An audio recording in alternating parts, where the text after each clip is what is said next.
Hello সবাইকে, তো আজকে বানাবো এই জামাটা। এটা আমার অর্ডার ছিল। এটা কিন্তু কোনো বাচ্চা মেয়েদের জামা না, এটা হচ্ছে বড়দের শর্ট টপগুলো বলতে পারো। তো প্রতিবারের মতো আমি মাপজোক নিয়ে কাটাকাটি শুরু করে দিয়েছি।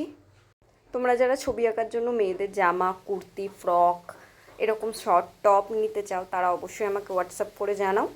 যে কোনো রকম ডিজাইন আমি তোমাদেরকে বানিয়ে দেবো।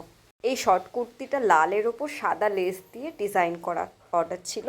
যে অর্ডার করেছিল সে আমায় একটা ছবি দিয়েছিল, আমি সেম টু সেম বানিয়ে দিয়েছি। যেহেতু এটার উপর হ্যান্ড পেন্টিং করা হবে, আমি সবসময় বেস্ট কোয়ালিটির কটন কাপড়টা ইউজ করার চেষ্টা করি। তো দেখো, প্রথমে আমি লেসগুলোকে লাগিয়ে নিয়েছি। লাগিয়ে নেওয়ার পর পরপর সেলাই করে নিচ্ছি। এটা বানাতে মোটামুটি আমার 1 ঘন্টা মতো সময় লেগেছিল। এখানে দেখো, কথা বলতে বলতে জামাটা রেডিও হয়ে গেছে। কেমন হয়েছে তোমরা সবাই অবশ্যই জানিও।